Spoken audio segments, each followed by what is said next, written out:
Hi, my name is April Soria. I've been in education for 14 years, 10 of which as a full-time teacher. I work at a continuation high school with an at-risk student population, which brings about unique challenges, but amazing rewards as well. One of my disposition strengths is compassion. Compassion isn't something that I started out the gate with. I do feel it's something I learned from my students after getting to know them and understanding them and their backgrounds and what they're walking into my classroom with. And I check that right at the door. Formerly with a handshake, but I have a feeling that's going to change. I'm going to have to find a new method of greeting my students. But it's a good, quick temperature check to see how things are going to go that day for that student in my room. Otherwise, I'm working the room. I'm making small conversations to get to know my students as people and not just as students. So I'm having small conversations as frequently as I can with my students about their hobbies, their interests, and I like to try to weave that in when I'm giving a lecture, when we're talking about something and I know, oh, hey, yeah, how about that game last night?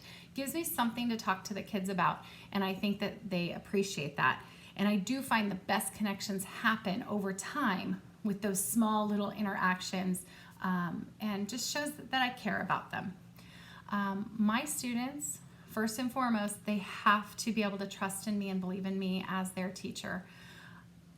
Otherwise, they won't open up to learning. Many of our students do not have healthy, positive relationships at home.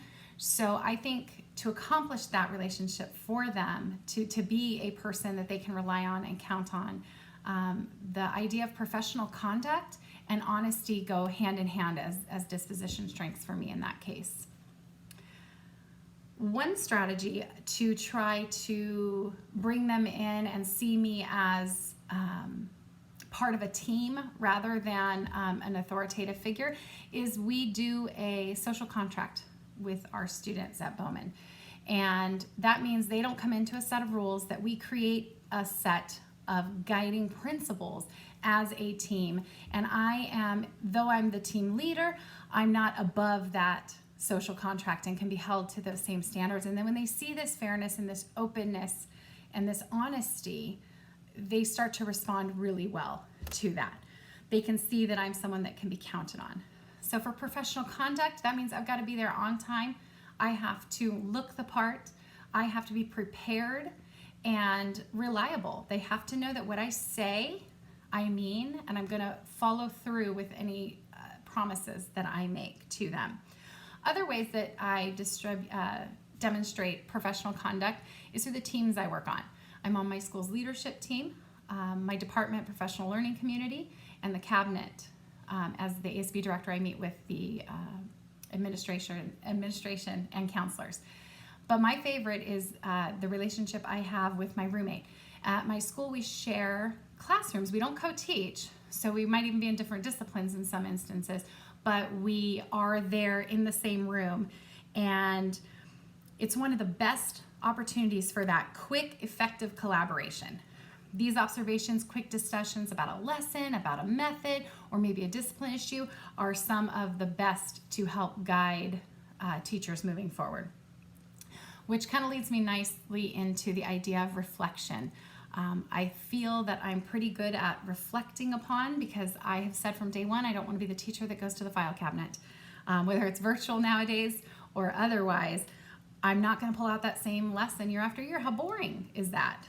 But I refine and I tweak and I make it work for the kids that are sitting in front of me this year, because those kids, those needs, everything might be different. And so I'm always looking at how I can make my lessons better. One area for growth for me is definitely curiosity. I need to work towards using more inquiry-based learning in my lessons. The nature of my school does make it a bit difficult with our poor attendance and our constantly shifting population. I only have my kids for 4 to 5 weeks. I could have them longer, but some can finish and move on. So it doesn't give me a lot of time to do those deeper inquiry-based projects. However, with that being said, I know that I can work towards adding that inquiry in on a smaller scale. And that's what I'll look to do to seek that growth in my practice. To me, a professional educator presents themselves as competent, trustworthy, and a productive member of the community that extend beyond those classroom walls, or those school walls rather. This person should look approachable, but be confident and have a positive demeanor. My goal is to look positive. I want to have a smile, a genuine smile on my face every day. And I tell my kids, hey, choose positivity when they leave my classroom. I want them to feel that care. I want them to have that positive outlook on life. I want to look like a person that cares about myself, my students, people, the world in general. To do this, I want to look the part. And some days that does mean dressing professionally. But other days that might mean wearing a school spirit t-shirt and a pair of jeans because I'm in there working with my ASB team on a school activity. It might be dressing up for a theme in one of my classes. But it shows thought and it shows care when you put effort into how you appear that day. And it's important for teachers to model professionalism.